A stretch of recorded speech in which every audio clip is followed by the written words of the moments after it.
Halo guys, selamat datang di channel Viandra Story. Di video kali ini, saya akan membawakan sebuah alur cerita film yang film itu sendiri diangkat dari kisah nyata. Film ini berjudul Kingdom of Heaven.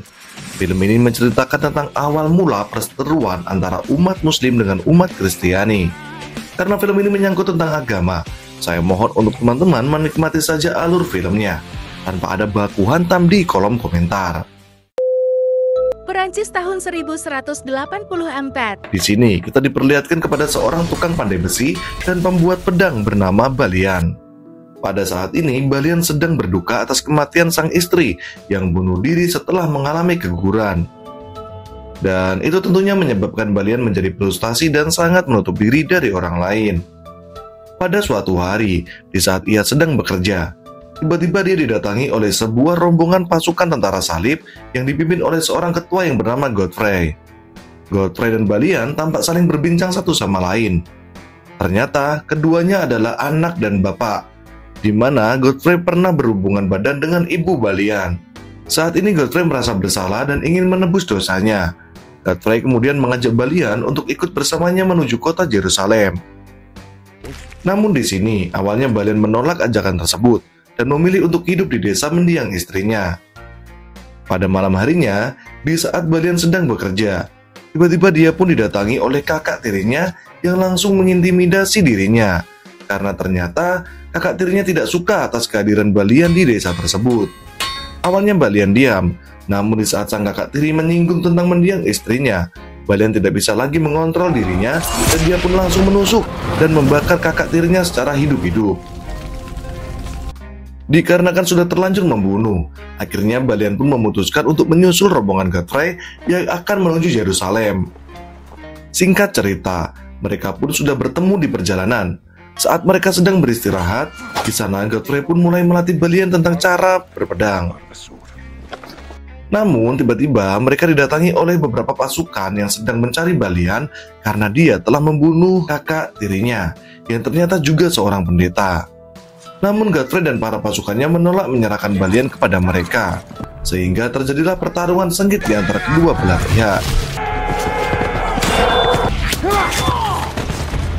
Dan akibat pertarungan tersebut, beberapa pasukan Godfrey pun tewas, termasuk Godfrey yang harus menerima luka panah beracun di bagian tubuhnya. Setelah itu mereka pun mulai melanjutkan perjalanan kembali. Pada akhirnya mereka pun tiba di sebuah pelabuhan yang bernama Pelabuhan Messiana di negara Italia. Pada malam harinya, di saat Balian sedang berdoa, tiba-tiba kondisi Godfrey semakin memburuk. Dan di saat-saat terakhirnya, Godfrey pun langsung mewariskan semua tahta serta kekuasaannya kepada Balian. Keesokan paginya, Balian melanjutkan perjalanan menuju kota Yerusalem dengan melintasi sebuah lautan. Namun sayangnya, perahu yang ditumpangi tersebut malah mengalami sebuah kecelakaan akibat badai yang sangat besar. Dan kejadian itu membuat semua awak kapal meninggal dunia terkecuali Balian. Setelah dia tersadar dari pingsannya, kini Balian berada di sebuah pantai dengan dipenuhi bekas kapal-kapal yang sudah berserakan. Dia kemudian melihat seekor kuda yang terikat di sebuah perahu di sana. Namun sayangnya kuda itu malah lari, sehingga pada akhirnya Balian pun harus terpaksa berjalan kaki melewati padang pasir. Dan di saat dia sudah berada di sumber mata air, alangkah beruntungnya Balian karena dia berpapasan dengan kuda yang tadi sudah melarikan diri.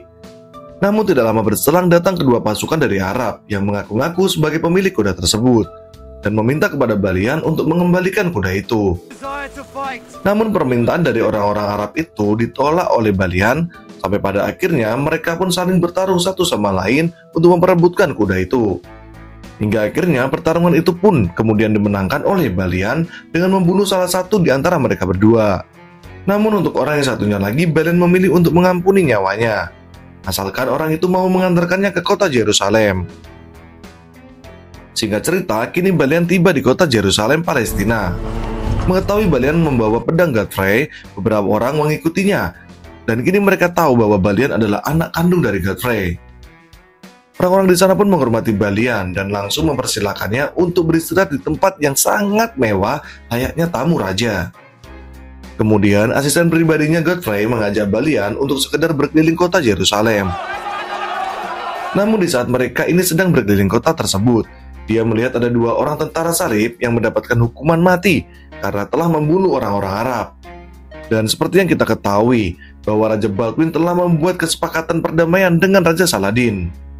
Buat kalian yang belum tahu Raja Saladin, beliau adalah raja dari orang-orang Arab. Perjanjian perdamaian dibuat agar para kaum-kaum mereka bisa hidup berdampingan.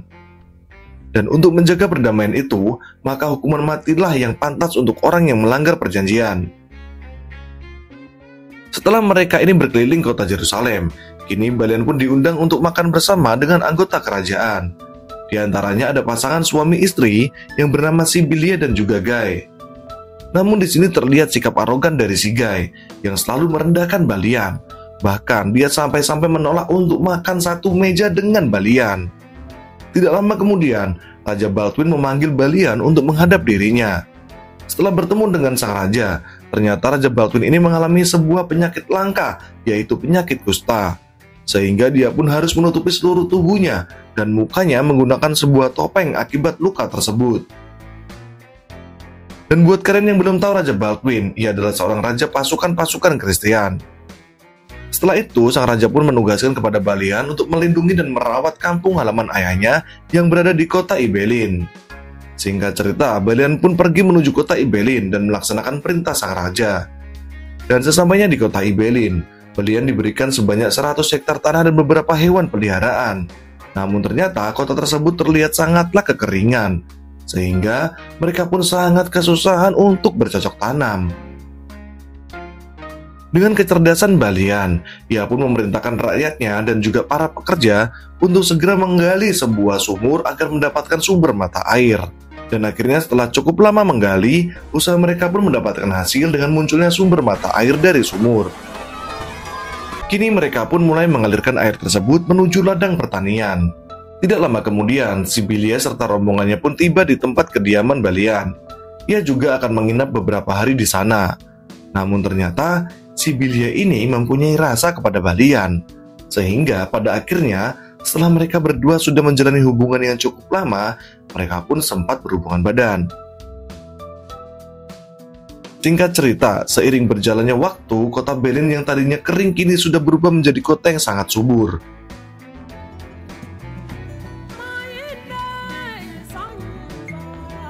Di sisi lain, Guy dan Reynald beserta beberapa tentara salib mulai membuat kekacauan dengan membantai para tentara-tentara muslim yang sedang melintasi padang pasir. Hal tersebut sontak membuat perdamaian antara kaum muslim dan juga Kristiani mulai renggang. Dan yang paling parahnya lagi, bisa saja memicu peperangan antara kedua belah pihak. Kabar pembantaian tersebut kini sudah terdengar sampai ke kuping Raja Saladin. Sehingga pada akhirnya, dia pun langsung mengerahkan sebanyak 200.000 pasukannya untuk menuju perbatasan Yerusalem untuk menyerang tentara salib. Dan benar saja, tidak lama kemudian pasukan Saladin pun tiba di perbatasan kota bersama dengan 200.000 pasukannya. Sampai-sampai orang-orang dari Yerusalem pun ketakutan dan berlarian menuju benteng pertahanan untuk berlindung. Balian yang pada kala itu posisinya sangat dekat dengan posisi benteng tersebut, dia pun mulai mencoba menghadang pasukan Saladin dengan membawa pasukan yang sangat terbatas. Namun pastinya usaha itu sia-sia, sehingga pada akhirnya pasukan mereka pun dikalahkan dengan mudah oleh pasukan Saladin. Namun tidak lama kemudian, bantuan dari tentara salib pun datang yang dipimpin oleh Raja Baldwin. Di sana, Raja Baldwin bersama Raja Saladin pun mulai bernegosiasi untuk kembali melakukan perdamaian. Di sana pun Raja Baldwin berjanji kepada Raja Saladin untuk segera mengadili Guy dan juga Reynald atas perbuatan yang sudah mereka lakukan. Akhirnya peperangan antara Muslim dan tentara salib pun berhasil diredam. Kini, pasukan Raja Baldwin mulai memasuki kastil untuk memberikan hukuman kepada Reynald, si tukang adu domba, dengan cara memasukkan dirinya ke dalam sebuah penjara. Namun dikarenakan Raja Baldwin ini sudah mempunyai penyakit kusta sejak lahir, dia pun akhirnya harus meregang nyawa akibat penyakitnya tersebut. Dan di saat Raja Baldwin sedang di dalam ambang kematiannya, untuk membuat perdamaian tetap berlanjut, Raja Baldwin kemudian menyuruh Balian untuk menikahi adiknya yaitu Sibilia, yang masih berstatus sebagai istri dari Guy. Agar kelak nantinya Guy ini tidak akan menghancurkan perdamaian kembali antara kedua belah pihak. Namun sayangnya tawaran dari Raja Saladin pun ditolak oleh Balian, dikarenakan dia tidak mau dicap masyarakat sebagai perebut istri orang. Singkat cerita, beberapa hari kemudian, sang Raja Baldwin pun mulai memanggil Sibylla untuk yang terakhir kalinya. Dia kemudian berencana untuk memberikan tahta kepada anak Sibylla sebagai raja berikutnya. Sampai pada akhirnya, sang Raja Baldwin pun kini meninggal dunia. Keesokan paginya, anak dari Sibylla pun mulai diangkat sebagai raja baru. Namun, setelah penobatan tahta selesai, Sibylla baru menyadari bahwa ternyata sang anak telah mengidap penyakit yang sama seperti Raja Baldwin, yaitu kusta. Hingga pada akhirnya, dengan terpaksa Sibylla pun memilih untuk mengakhiri hidup anaknya tersebut, agar kelak saat dewasa nanti, dia tidak akan menderita seperti pamannya. Setelah raja anak kecil tersebut meninggal, kini tahta pun diberikan kepada Guy. Dan agar tahtanya tidak turun, dia kemudian mengirimkan sebanyak 3 pasukan untuk membunuh Balian. Namun, untungnya ketiga pasukan salib tersebut dapat dikalahkan oleh Balian. Sementara Guy yang kini sudah mendapatkan hak kekuasaan penuh, akhirnya dia pun malah membebaskan si tukang ngadu domba alias si Reynald. Dan si Reynald pun langsung membuat kekacauan kembali dengan cara membantai para kaum muslim tanpa pandang bulu. Sampai-sampai mereka ini mulai berani membunuh adik perempuan dari Raja Saladin. Mengetahui kejadian tersebut, Raja Saladin pun kemudian langsung marah dan langsung mengutus pasukannya untuk mengambil jasad adiknya. Namun dengan arogannya, Guy ini malah membantai para utusan yang dikirim oleh Raja Saladin tersebut. Dan yang paling parahnya lagi, kemudian dia pun mulai menyatakan perang dengan Raja Saladin. Setelah itu Guy kemudian mengerahkan semua pasukannya dengan persenjataan lengkap untuk bertempur dengan pasukan Saladin. Namun sebelum mereka berangkat, di sana Balian dan juga Tiberius menyarankan Guy untuk tidak meninggalkan benteng, dikarenakan pasukan Saladin akan dengan mudah menjatuhkan pasukan-pasukan dari Guy. Ditambah lagi dengan jarak yang sangat jauh, hal ini tentunya sangat berbahaya dan takutnya para pasukan menjadi dehidrasi. Namun saran dari Balian itu malah diajukan oleh Guy, dan dia pun malah menghina Balian sebagai seorang tukang pandai besi saja. Sampai pada akhirnya, Balian pun memutuskan untuk tidak ikut berperang bersama dirinya dan memilih untuk menetap di dalam benteng saja. Di perjalanan saat pasukan kaki melewati gurun pasir, benar saja, para tentara Saladin pun mulai mencemari udara dengan cara membakar dedaunan kering serta debu kotor di udara. Sehingga pada akhirnya, sebagian dari tentara Guy pun haus dan kehabisan tenaga. Dan seperti yang sudah dikatakan oleh Balian, kini tentara salib pun telah dibantai habis-habisan oleh pasukan Saladin. Dan hanya menyisakan sebagian prajurit saja yang telah disandra, termasuk Guy dan juga Reynald. Sampai-sampai Raja Saladin sudah benci terhadap sikap dari Reynald. Dia pun kemudian memutuskan untuk memenggal kepalanya. Beberapa hari kemudian, tentara yang dipimpin oleh Balian pun sudah tiba di lokasi kejadian. Dia pun kemudian merasa kaget karena sudah melihat ribuan mayat tentara salib yang sudah terbunuh dan berserakan oleh tentara Saladin. Namun di sana dia pun tidak bisa menyalahkan Saladin, karena memang ini semua adalah ulah kotor dari pasukannya sendiri.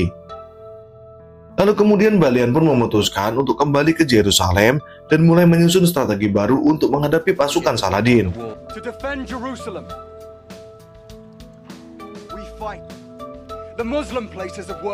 Benar saja, pada malam harinya pasukan dari Saladin pun mulai datang dan mulai menghujani kastil Yerusalem dengan meriam-meriam api, hingga percikan api itu pun menghancurkan sebagian kastil. Melihat kejadian tersebut, para tentara salib pun langsung membalas serangan mereka dengan tembakan meriam yang sama serta menggunakan jebakan yang telah mereka pasang. Pasukan Saladin mencoba menerobos masuk ke dalam kastil menggunakan sebuah menara kayu. Namun para tentara salib langsung menghujani mereka dengan api serta panah, sehingga pada akhirnya semua menara itu pun roboh terbakar. Pertempuran itu kemudian berjalan selama berhari-hari, hingga pada akhirnya menimbulkan banyak sekali korban yang berjatuhan dari kedua belah pihak. Di keesokan paginya, serangan pun kembali dilakukan, bahkan lebih brutal dari sebelumnya. Kini pasukan Saladin mengubah strateginya dengan mengincar sisi lemah tembok, agar tembok tersebut bisa hancur. Pasukan salib pun berusaha untuk menahan serangan dari pasukan Saladin. Namun sayangnya, dikarenakan pasukan Saladin yang sangat banyak, akhirnya pertempuran itu pun langsung dimenangkan oleh para tentara Saladin. Meskipun sudah menang dengan murah hati, Raja Saladin pun menawarkan sebuah kesepakatan kepada Balian agar langsung menyerahkan hak penuh atas kota Yerusalem. Dan sebagai gantinya, Saladin yang murah hati akan mengampuni para tentara-tentara salib serta para penduduk kota. Kemudian Saladin pun berjanji akan segera memandu para tentara salib dan penduduk desa untuk menuju ke perbatasan orang-orang Kristiani. Ini dikarenakan kemurahan hati dari Saladin. Akhirnya Balian pun menyerahkan semua kota Yerusalem kepada Saladin. Singkat cerita, setelah pertempuran itu sudah selesai, pasukan Saladin mulai memasuki masjid kota Yerusalem dengan bersujud syukur di dalamnya.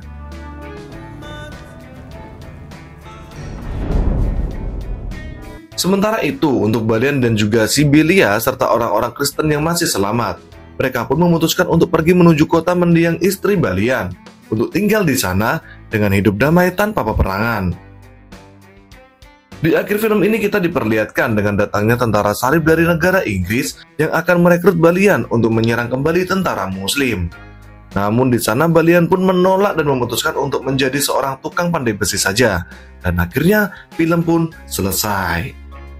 Banyak hal yang bisa kita ambil atau kita pelajari dari film ini. Selain toleransi, di sini kita juga harus belajar bahwa untuk menjadi seorang pemenang tidak bisa hanya modal nekat. Karena segala sesuatu itu pasti butuh sebuah persiapan. Saya Vian mengucapkan terima kasih sudah menonton video ini dari awal sampai akhir. Jangan lupa untuk klik like, komen, subscribe channel ini agar saya semakin semangat bercerita. Karena hari ini adalah sebuah cerita di masa depan.